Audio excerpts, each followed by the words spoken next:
I don't know what I did to make everybody hate trees. Everybody hate trees.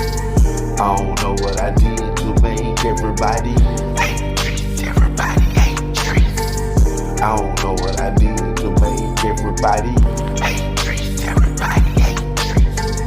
I don't know what I did to make everybody hate trees. No niggas hate trees. I don't know what I did to make everybody hate me. No nigga hate trees. The slip of my tongue, trigger finger for fun. You know I got this trigger finger, man. They know how we do it on the ear. What's up? What's up? Is it coming to Kegel? He ain't waffles and bagels. What's up, Kegel? They need to worry about themselves. Okay, yeah. And this story right here, this is a very delicate and like sensitive story, man. You know what I'm saying? So I'm gonna keep names down in this case, man, but true story, true facts, and you know, it is what it is. And you know, my family always prevail at the end, you know what I'm saying, because we God people.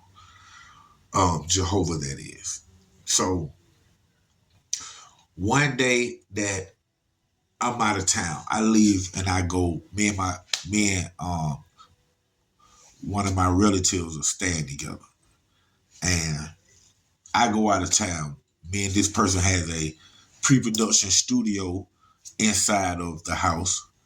So we recording mixtapes at the time, me and this person, you know what I'm saying? Very close. And this particular night, I leave and I go out of town with a uncle. And it's only like 2 hours away, whatnot, you know what I'm saying? And while I'm out of town, a close friend of mine called somebody to get the relative that I'm staying with to get his number. And that's crazy because as close as this person is to me and to this relative, he didn't have his number though. You know what I'm saying? He didn't have his number because they didn't kick it no more, really. We're still friends, but didn't kick it. So my friend didn't even know how to get in touch with my relative. So he went through somebody, got my relative number, and called my relative. Say, hey, man, what's going on, man? I know you and Treese got the studio over there, right? And my people were like, yeah, but Treese ain't here right now. Treese out of town. And he said, okay, man, but check this, man. I have a lady friend that's, you know, good with this singing stuff. I want to record her and put her on some music, man, and maybe you and Treese might need her for something that y'all working on in the project that y'all are working on. So, you know, I want to get over there and record something. So my relative is like, okay, cool, you know, you could come on over. But then my friend was like, well, I don't got no ride right now. You know what I'm saying? So my relative said, okay, well, I'll come get y'all and, you know, bring y'all over and whatnot. So my relative goes, pick him up. My partner was like, hey, man, you know, let's get something to drink or whatever, you know what I'm saying? So my relative stopped at the store and him and my partner went in, got something to drink, a little Hennessy or whatever. And the chick, she stayed in the car. And once they got back in the car, you know, they proceeded to go back to the spot. You know what I'm saying? Like I said, I wasn't there. They get to the spot, you know, they drinking a little bit, talking, you know, getting music together, composing it and things of that nature to start recording and whatnot. So as time is going on, they, you know, record something here, record something there. You know, they're smoking a little bit, which my relative really didn't smoke. He drank, you know, a little something. So they doing their thing, you know, just really having a good time. You know, it's a regular studio session, you know what I'm saying? But as time progresses, you know, you have boys, girls, you have alcohol, you know, marijuana maybe, that's in each other's systems or things of that nature. Well, the chick started, you know, making passes toward my relative.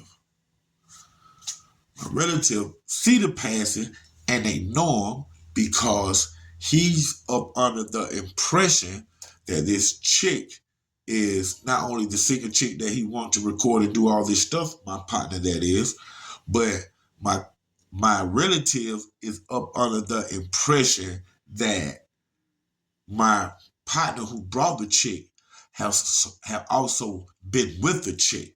Like, they may be a little thing or something from what my partner has told my relative. You know what I'm saying? So that's where my relative, got that consumption from right there because my partner had told him, like, hey, yeah, I had done bewitched, showing this stuff. I had done knocked her down or whatever. And that right there was indications to my relative that, they had a situation or whatnot. So when the little chick was shooting passes toward my relative was ignoring them. Simple as that. You know what I'm saying? So as time passed and the flirts and the little sex sayings and things of that nature start coming abroad, where everybody noticed now that she's actually, making passes toward my relative. My relative go ahead and speak to her on the notes of, well, you and my friend, y'all together, y'all been kicking it, so we can't go there. Which took the chick by surprise because she like, whoa, me and Holmes ain't never been together. We ain't anything.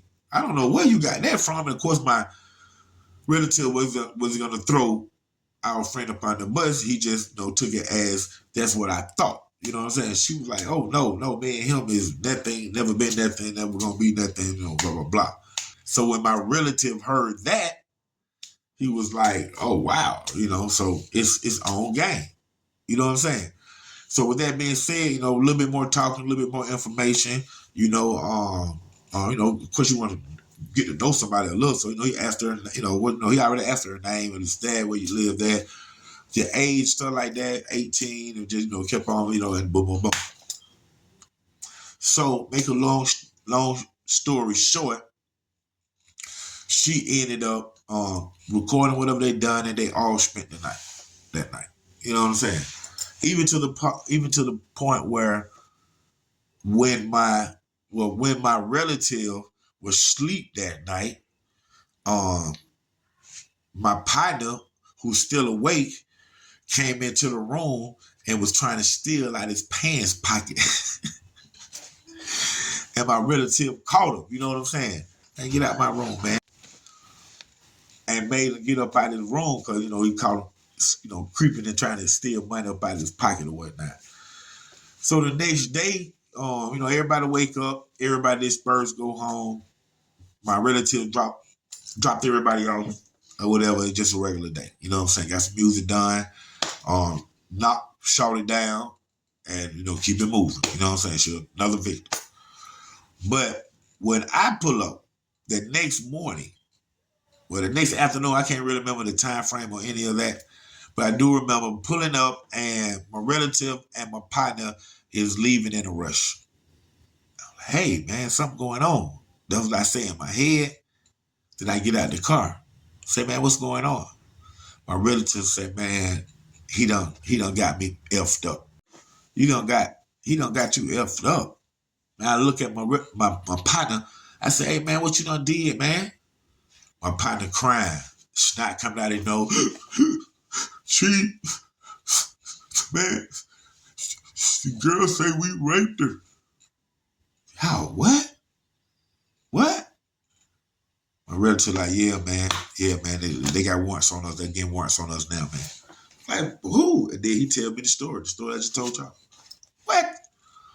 So they leave, they go, and that thing, within 24 hours, Fox 5 News got them on Fox 5. Both of their faces, College Park looking for them. And the charges wasn't what I just say. You know what I'm saying? it was a older guy being with the younger girl charge. I'm like, now, how did that happen? Get on the phone with my relative. He said, man, I asked. She told me this age, and then on top of it, from the jump, he had done told me that he had done been with her, talking about my partner. But he had done lied. So end up, my relative just been with her, and then the whole thing come out, she was underage. Then we find out my partner who brought her, he knew she was underage because she went to school or go to school with his little sister. But he come over to my relative house, like, this is shawty, he been with her and this and that. Now telling her that the little girl in doggone middle school with his sister. See, he held all that. You know what I'm saying? So now you got both of them on the news, wanted. My family get the lawyer, get the relative, turn him in because we don't do nothing like that. You know what I'm saying? We don't even play like that.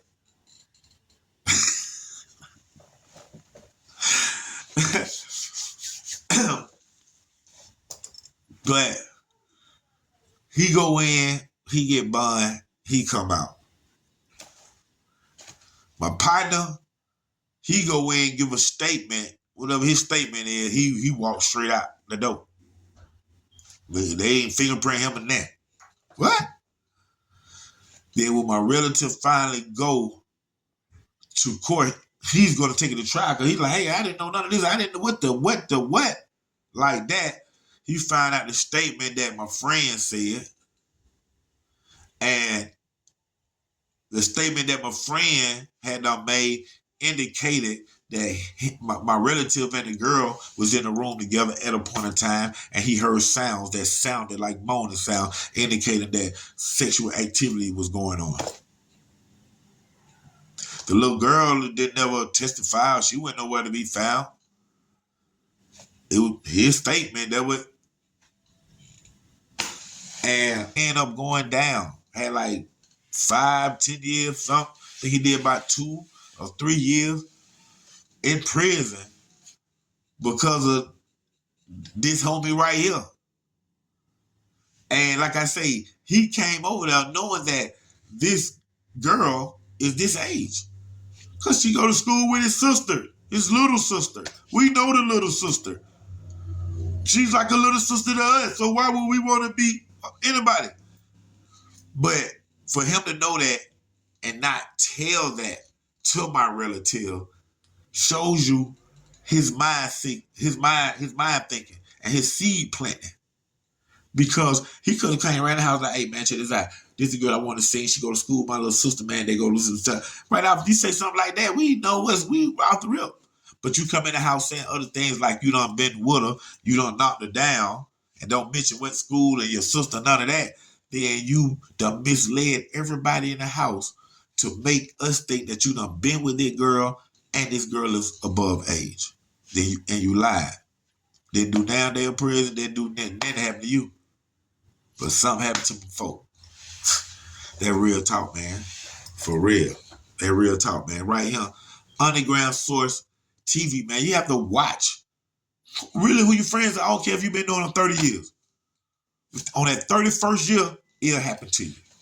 Remember that from OG Black Boy.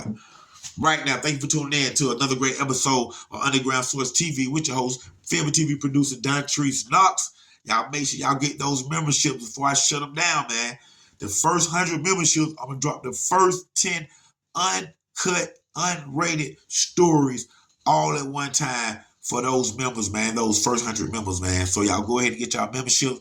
Y'all check out my YouTube shops. Y'all need anything made. College Park stand-up shirts, Virginia stand-up shirts, Kansas City stand-up shirts, Florida stand-up shirts, things of that nature. The barbecue shirts. Let me know. YouTube shops, College Park stand-up. Is it called Chris Knox? And we started on top. What's up, my uncle? We been on top. That's my uncle. This shit here. Is it called Francie Beautiful from her hair to her cuticle? Send out G, baby. Send out G. Did I take something from you? Do I owe you some money? I'm gonna say something, huh?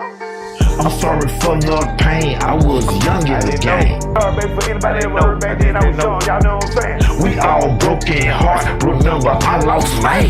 Man, you my brother. You right with you. I don't know what I did to make everybody hate trees. Everybody hate trees. I don't know what I did to make everybody hate trees. All them niggas hate trees. Lawful testified for the state and Quinn case. A decent person down the road, so they say.